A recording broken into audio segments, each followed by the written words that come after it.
mes frères, mes sœurs et mes amis, bonjour à tous. Bon, j'espère que vous allez tous bien, hein, comme toujours, voilà, et que vous continuez de garder le bon de peau de la foi. Voilà. En tout cas, ce que je souhaite, hein, voilà, non seulement que vous soyez en bonne santé, mais le plus important, c'est de garder la foi, hein, de garder toujours notre foi au Seigneur Jésus-Christ. Gloire au Seigneur. C'est la chose la plus importante, je veux dire, de toutes. Hein? Voilà. Nourrir sa foi, hein? Se nourrir continuellement de la parole du Seigneur, et puis grandir petit à petit. Hein? Voilà, c'est ça. Bon, aujourd'hui, j'aimerais, avec l'aide du Seigneur, voilà, vous partager courtement le psaume numéro 6. Hein? Voilà. Alors, il nous dit comme cela, la parole du Seigneur. Psaume 6.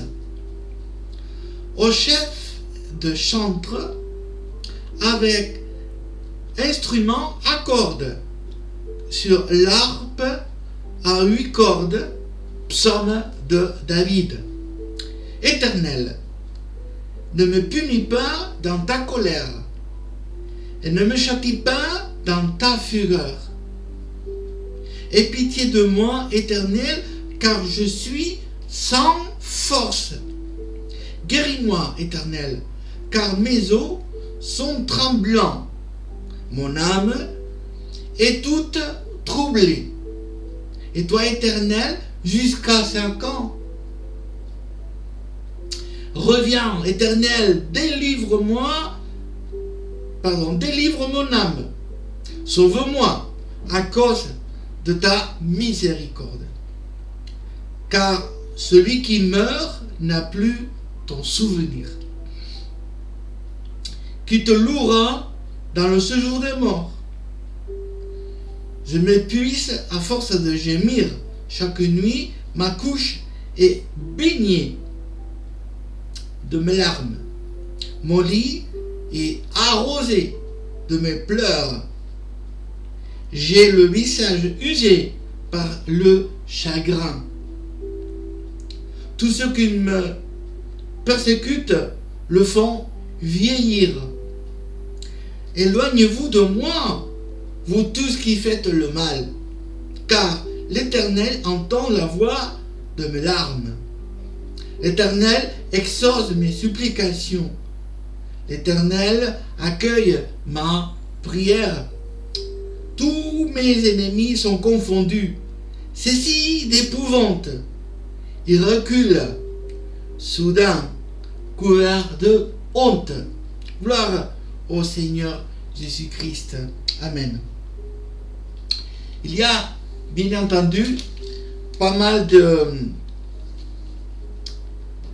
petits trésors, on va dire, hein, des perles, hein, dans la parole du Seigneur. Il y a toujours des perles à découvrir, hein, dans chaque texte, dans chaque portion de la parole du Seigneur. Dans chaque verset, il y a une perle à découvrir. Hein, et c'est à nous de nous mettre au travail, hein, de piocher la parole du Seigneur et de regarder bien de près ses commandements. Amen. C'est un psaume assez puissant, on va dire. Hein? C'est un psaume qui ça me tient beaucoup à cœur, hein, depuis un temps. Voilà. Quand on lit des paroles comme celle-là, vite fait, on se sent, on va dire, comme si la personne, n'est-ce pas, qui a écrit ces mots, a passé plus ou moins par les mêmes circonstances que nous sommes en train de passer, n'est-ce pas? Et voilà, on se considère, nous aussi, voilà, comme on va dire, les personnes qui sont pointer, pour ainsi dire, hein. Voilà.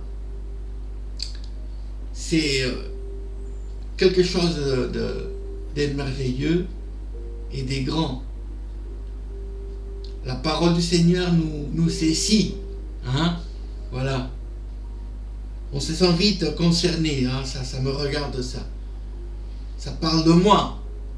Hein. C'est à moi que ça parle. Voilà. C'est ce qu'il y a de merveilleux dans la parole du Seigneur, c'est que on se reconnaît. Hein. C'est comme quand on se regarde dans un miroir, n'est-ce pas? Et on reconnaît notre visage. Mais chaque fois que nous nous regardons dans la parole du Seigneur, on se dit, mais tiens, mais ça parle de moi. Ça parle de moi. Oui, évidemment. Puisque ces mots sont dirigés de manière universelle pour tous les croyants. Amen. Voilà. En tout cas, il y a des belles, de bons enseignements, quoi. Ce sont des belles paroles. Et il y a de bons enseignements là-dessus. Voilà. C'est un psaume. Hein. Il y a beaucoup de psaumes, vous allez voir, il y a la mention pour être chanté avec des instruments à cordes.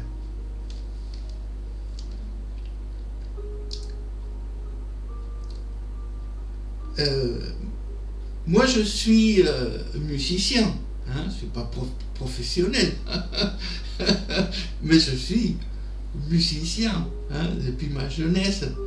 Je joue la guitare, voilà. Je commençais à jouer sur la guitare, je devrais avoir 17 ans par là. Depuis, je n'ai pas arrêté, donc je connais bien cet instrument. Voilà. En tout cas, je sais ce que c'est un instrument à cordes. Avant de s'y mettre, n'est-ce pas, à chanter, il faut que l'instrument soit bien, comme on dit dans le langage des musiciens, ça soit bien accordé. Hein? Voilà. Il faut que, par exemple, la première corde, quand on va la jouer, c'est le son de cette note, ça s'appelle le mi. Voilà. Donc, il faut que quand tu joues cette première corde, ça ait le son qui correspond à la bonne hauteur. On va dire. Voilà. Et puis, il va y avoir une parfaite harmonie avec toutes les cordes. Voyez? C'est merveilleux quand il y a quelqu'un qui joue bien son instrument, n'est-ce pas? Que ce soit le violon, la guitare, le piano, peu importe. Mais c'est un régal, n'est-ce pas? Que d'entendre une musique, un air, n'est-ce pas? Et voilà, on se régale. Hein? Mais quand ce n'est pas le cas, quand l'instrument n'est pas bien accordé, quand il n'y a pas une harmonie avec tous les cordes, avec tous les sons, ben, c'est même fastidieux. Ça fait mal, hein, aux oreilles, on ne supporte pas. Hein? Quand quelqu'un chante et que cette personne chante juste, c'est-à-dire il chante dans la note, voilà, c'est merveilleux. Hein, quand il suit le rythme, quand il suit la musique, formidable, gloire à Dieu. Mais vous savez, il y a des gens qui sont, on dit atones, c'est-à-dire que n'ont pas la musique, hein, voilà, n'ont pas l'oreille. Et c'est même parfois fastidieux. Excusez-moi, je vous parle comme ça. Voilà. C'est gênant même, c'est gênant. Hein. Alors imaginez maintenant une vie qui se met devant le Seigneur, mais qui n'a pas pris le soin de s'accorder. C'est-à-dire de se mettre à la bonne note, à la hauteur correspondante. Voilà. Il va y avoir problème. Voilà. Parce que quand cette personne va s'y mettre à prier et à louer Dieu, je pense que les changes vont faire comme ça. Ils vont se couvrir les oreilles. Pourquoi? Parce que peut-être les paroles qu'il prononce, les prières qu'il est en train de faire, ces requêtes, c'est bien, c'est des belles paroles, c'est des belles paroles. Oh, quel discours qu'il est en train de diriger à Dieu, Oh, c'est une belle louange. Le problème, c'est que ce n'est pas une vie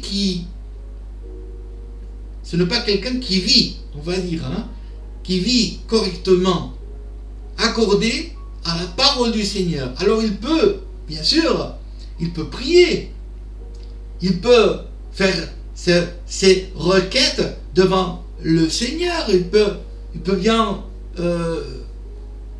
dire de belles paroles, tout ça, oui. Mais il y a un problème, il y a un gros problème même, c'est que il y a une discordance entre ce qu'il dit et ce qu'il fait. Ce qu'il fait est contraire par rapport à ce qu'il dit.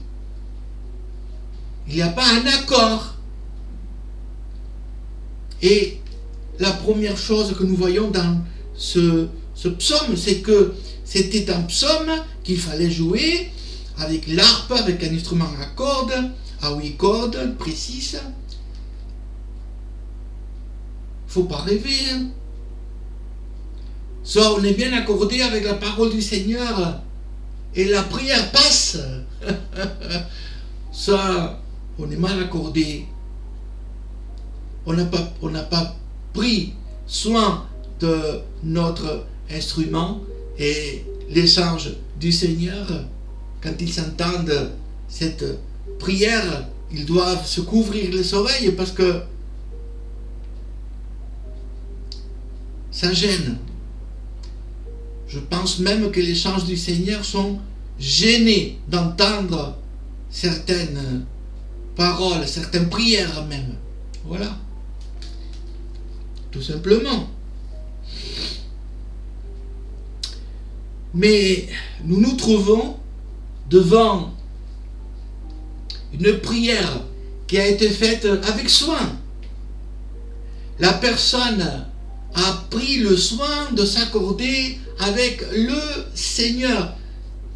Oh, bien sûr, c'est peut-être quelqu'un qui a encore des fautes et des manquements, puisqu'il dit « Aie pitié de moi ». Mais il a pris soin de s'accorder avec la parole du Seigneur. Alors, c'est une belle prière. Le verset 2 nous dit « Éternel, ne me punis pas dans ta colère ». Il reconnaît par cela que le Seigneur, c'est un Dieu, voilà, puisque le Seigneur, il est Seigneur et il est Dieu. Il reconnaît l'autorité de Dieu, la puissance de Dieu. Il reconnaît aussi la portée, n'est-ce pas, de ses actes. Parce que tout ce que nous faisons a une portée, a des conséquences directes dans le monde spirituel. et aussi dans le monde physique. Le péché peut nous rendre infirmes. Le péché peut nous rendre malades. Vivre dans le péché, c'est pas quelque chose de bon. Ça aura des conséquences non seulement dans le monde spirituel, puisque ça va nous couper de la présence de Dieu, mais aussi dans le monde physique, aura des conséquences sur notre corps. Hein, ce n'est pas sans conséquences tout cela, voilà. L'Éternel ne me punit pas dans ta colère. Il reconnaît l'autorité de Dieu, la puissance de Dieu. Il sait que c'est lui qui est la dernière autorité. Aujourd'hui, nous vivons dans un monde, hein, et les gens se croient tout permis de faire ce qu'ils veulent. Voilà. Ils s'en privent de rien. Ils font ce qu'ils veulent. Ils croient bien faire. Ils se disent, mais c'est mon droit. C'est mon droit.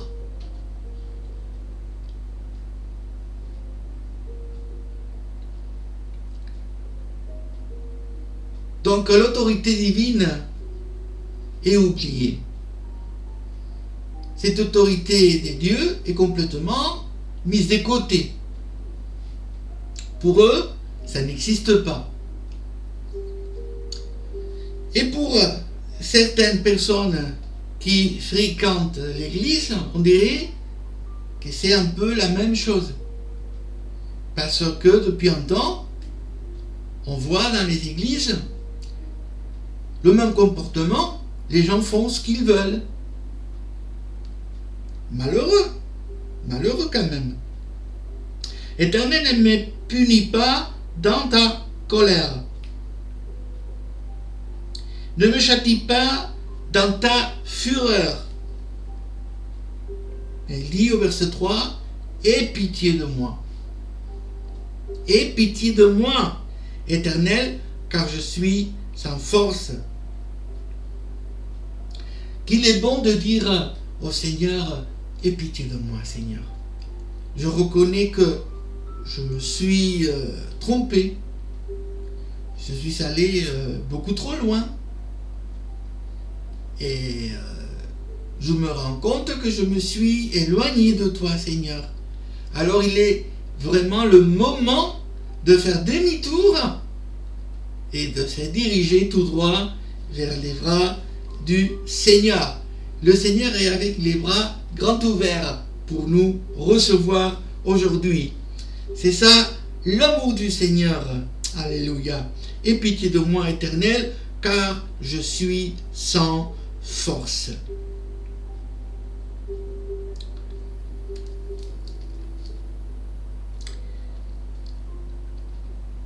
Il y a aussi, n'est-ce pas, les épreuves de la vie, les aléas de chaque jour. Voilà. On a une lutte continuelle, hein, dans divers domaines. Hein. Il y a la lutte spirituelle contre nos passions, voilà. Il y a la lutte spirituelle aussi, hein, contre les tentations. Il y a cette lutte spirituelle contre les pouvoirs qui nous sont contraires. Ça aussi, ça existe. Hein? Il y a aussi cette lutte continuelle dans la vie, hein, avec les problèmes. Il y a des problèmes qu'on peut, on va dire, arranger nous-mêmes. Hein, voilà. On est intelligent, on est des grandes personnes, on sait comment parfois faire face à certains problèmes. Mais avec l'âge, on acquiert l'expérience. Voilà. Et on se sent plus à l'aise pour faire face aux problèmes. Hein. Quand on est jeune, ben voilà, on débute juste dans la vie. On n'a pas cette expérience. Et on tâtonne parfois, on se laisse parfois aller par son arrogance. On est arrogant quand on est jeune, on veut faire voilà, sa guise. Hein. On reçoit parfois des conseils des vieilles personnes, on se dit non, j'ai pas besoin, etc. Hein. Après, c'est vrai, on se cogne directement contre le mur parce qu'on n'a pas voulu écouter. Tant pis. Ok. En tout cas, c'est vrai qu'il y a les problèmes. Hein. Là, dans le verset 3, il nous dit « Aie pitié de moi, Éternel, car je suis sans force. » C'est quelqu'un qui est épuisé. Voilà. Il a lutté et il est épuisé. Il se dit « J'ai plus de force. » Mais il a une bonne réaction. Hein. Voilà. Il sait comment faire. Quand on n'a plus de force, on sait déjà à qui diriger nos cœurs, nos voix. C'est vers le Seigneur. C'est vers l'Éternel que aujourd'hui nous voulons diriger notre prière. Seigneur, je n'ai plus de force. Voilà. Je ne sais plus comment faire. Mon cœur me dit, c'est fini. Mais mon âme, qui a toujours soif de toi, est en train de me dire, il faut continuer, il faut demander au Seigneur. Amen. Nous continuons à lire, il nous dit, guéris-moi, Éternel, car mes os sont tremblants. Mon âme est toute troublée. Et toi, Éternel, jusqu'à 5 ans. Voilà. L'attente semble être un peu trop longue. Hein? Jusqu'à 5 ans. Voilà. Oh, tu te tardes, Seigneur. Ça fait des mois et des mois, peut-être des années que je prie, je te demande d'agir et je ne reçois rien encore. C'est pas possible, Seigneur. Qu'est-ce qui se passe? On lit bien ici dans la parole du Seigneur, guéris-moi. Il est malade.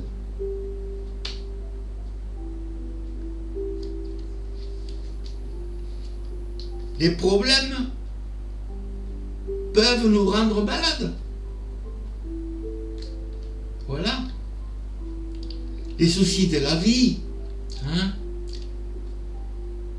Les cheveux blancs, parfois, ce n'est pas toujours à cause de l'âge. Hein? Il y a beaucoup de cheveux blancs qui sortent à cause des soucis. Hein? Les enfants, les petits-enfants, le travail, la santé, etc. Je connais des gens, ils ne sont pas si vieux, voyez.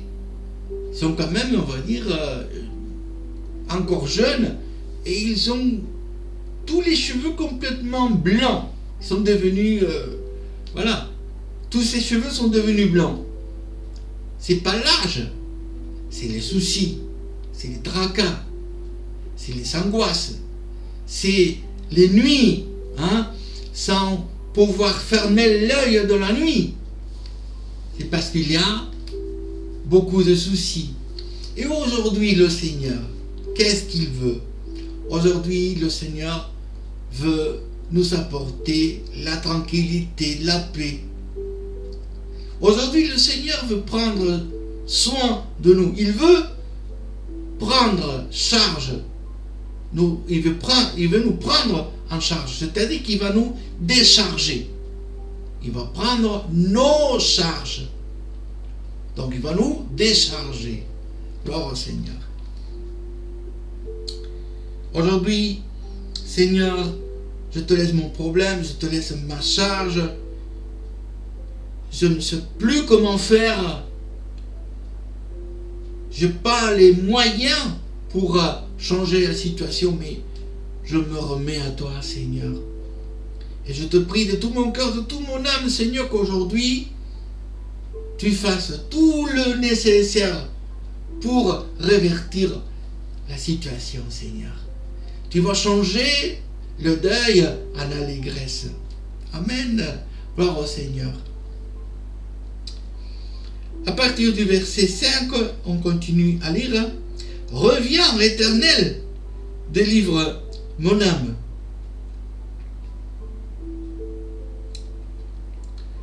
C'est une expression, en fait ça veut dire autre chose. Quand on dit reviens, Éternel. Bon. La parole du Seigneur nous dit clairement que quand on marche dans le péché, si quelqu'un aime le monde, l'amour du Père n'est plus en lui. Ça nous dit la parole de Dieu. Donc, il y a un éloignement. Il y a une séparation. Mais, vous serez d'accord avec moi de dire que ce n'est pas Dieu qui nous fuit. C'est nous qu'on se sépare du Seigneur. C'est nous que fuyons. Nous fuyons la présence du Seigneur. C'est nous qui délaissons les choses spirituelles. Ah, le Seigneur est toujours prêt à nous accueillir, n'est-ce pas? Reviens, Éternel, délivre mon âme. Ah lui, il se sent prisonnier. Il se sent attaché. Il dit, délivre mon âme. Sauve-moi à cause de ta miséricorde. Il clame le salut de son âme. Sauve-moi à cause de ta miséricorde. Et aujourd'hui, nous voulons le dire à haute voix. Nous voulons le dire avec le cœur. Sauve-moi, Seigneur, à cause de ta miséricorde. Que ta miséricorde ne cesse de briller sur ma vie. Je reconnais, Seigneur, mes fautes, mes manquements. Je reconnais que j'ai besoin de toi. Tous les jours de ma vie, j'ai besoin de toi. Sans toi, je ne suis rien du tout, Seigneur. Sans toi, je ne peux plus vivre, Seigneur. J'ai besoin de toi. Sauve-moi, Seigneur. Aie miséricorde de ma vie, Seigneur. Faisons cette prière. Alléluia. Celui qui meurt n'a plus ton souvenir. Verset 6. Car celui qui meurt n'a plus ton souvenir, qui te louera dans le séjour des morts. Ça, c'est une allégorie. Parce que la Bible nous parle aussi de la mort spirituelle.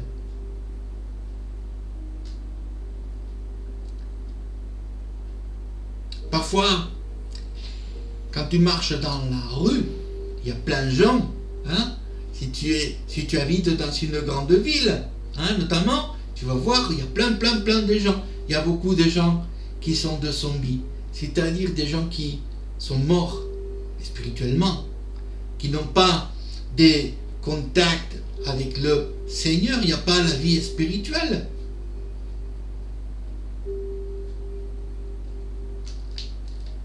On ne veut pas être des zombies. On ne veut pas être un mort spirituel, mais on veut être un vivant. Quelqu'un de vivant pour le Seigneur. On est vivant, on loue le Seigneur. La parole du Seigneur nous dit, tout ce qui respire, tout ce qui a la respiration, loue l'Éternel. Ce que vous respirez, louez le Seigneur. Amen. Tout ce qui respire, loue le Seigneur. Verset 7. Je me puise à force de gémir chaque nuit. Ma couche est baignée de mes larmes. Mon lit est arrosé de mes pleurs. J'ai le visage usé par le chagrin. Tout ce qui me persécute le font vieillir.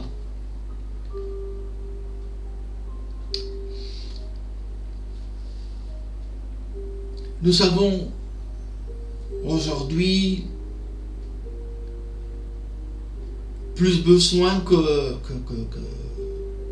jamais de nous approcher du Seigneur, de lui donner tout notre cœur, tout entier. Seigneur, il est pour toi. Ma volonté pour toi, Seigneur. Tout mon être pour toi, Seigneur. Pourquoi nous avons besoin de nous retourner vers le Seigneur? Pourquoi nous avons besoin de regarder le Seigneur? Parce que les temps sont mauvais.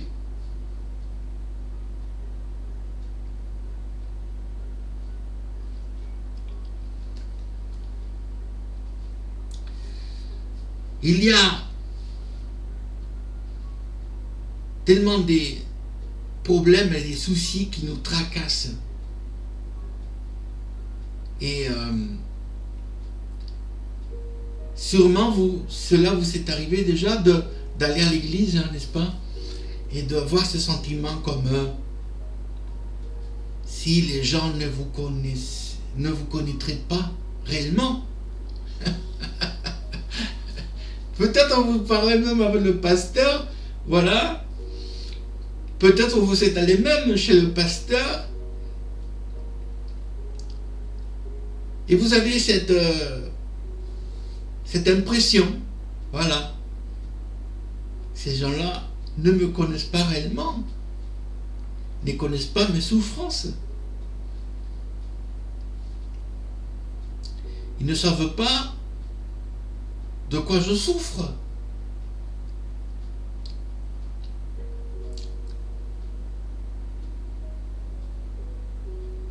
En tout cas, il y a quelqu'un qui nous connaît complètement. C'est notre Créateur. Le Seigneur nous connaît. Il connaît nos vies, il connaît nos problèmes, et en plus, il connaît une solution pour chacun d'entre nous. Il connaît la solution pour chacun d'entre nous. Gloire au Seigneur. Alors, soyons aujourd'hui, on va dire, avec l'allégresse spirituelle. Hein, voilà. Ayons en nous cette allégresse spirituelle, cette joie.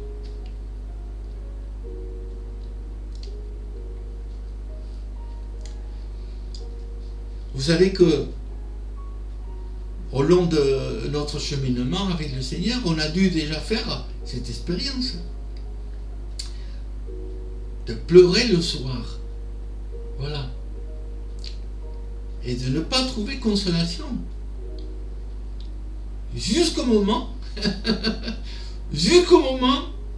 où le Seigneur est venu nous apporter le secours. Gloire au Seigneur. C'est merveilleux. Amen.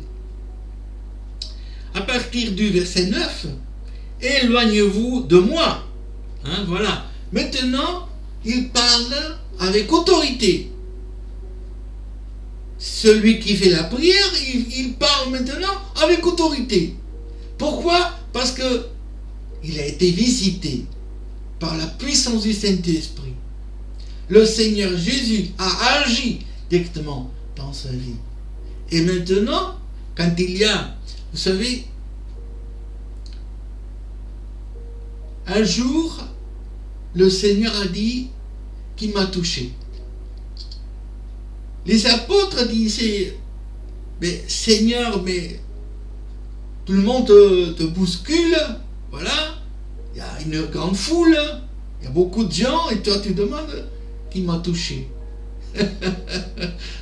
Non, mais quelqu'un m'a touché avec foi. Aujourd'hui, on va toucher le bord du vêtement de notre Seigneur et Sauveur Jésus-Christ. On va le faire avec foi. Amen. Éloignez-vous de moi, vous tous, qui faites le mal. Il a pris même une décision. Celui qui prie, maintenant, il a pris une décision. C'est de s'éloigner, lui, du mal. Il veut plus faire affaire avec le mal. C'est fini. Entre lui Et le mal, il n'y a plus de concordance. C'est fini. Il va y avoir des changements. Gloire au Seigneur. Amen. Alors, c'est le moment aujourd'hui de se regarder à l'intérieur. Voilà. Plus de compromis avec le péché, avec le mal. Je ne veux rien savoir de toi. Hein? Le diable. Hein? Non, c'est fini. Tu ne me touches plus. C'est fini. C'est fini. Éloignez-vous de moi, vous tous qui faites le mal, car l'Éternel entend la voix de mes larmes. Gloire au Seigneur. Il s'est réveillé spirituellement. Il a eu le réveil spirituel. Amen. Aujourd'hui, c'est le jour du réveil spirituel pour chacun d'entre nous. Amen. On a besoin de ce réveil spirituel. L'Éternel entend ma voix. C'est une conviction. Oh, d'autres fois, j'ai prié, oui, c'est vrai. J'ai prié, j'ai même fait des belles prières. Tiens, mais j'ai eu l'impression à chaque fois que le Seigneur n'entendait pas. Parce que ma vie n'était pas bien accordée avec le Seigneur. Donc, il ne pouvait pas m'entendre. Mais aujourd'hui, j'ai la conviction qu'il entend mes prières, mes paroles, mes supplications. L'Éternel entend ma voix et mes larmes. Gloire au Seigneur. Verset 10 nous dit, l'Éternel exauce mes supplications. Ouh, c'est merveilleux ça. C'est merveilleux. Tout à l'heure, on entendait, mais jusqu'à 5 ans. Hein? Jusqu'à 5 ans, il s'est plaigné. Il s'est plaigné. C'est lui qui priait, il se plaignait. Parce qu'il n'y avait pas de résultats. Il ne voyait pas le Seigneur agir. Mais là, c'est différent. Puisqu'il y a eu des changements. Le Seigneur aussi va faire des changements. Quand on décide de faire des changements, le Seigneur aussi lui décide de faire des changements. Gloire au Seigneur. L'Éternel exauce mes supplications.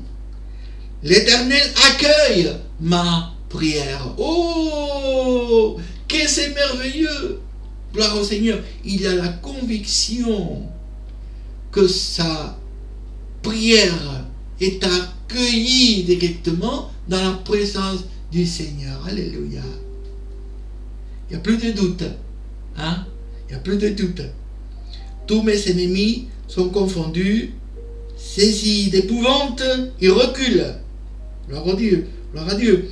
Soudain, couvert de honte. Gloire au Seigneur. Voilà la parole du Seigneur. Elle est simple, elle est claire. Hein? C'est un message limpide, voilà, et transparent.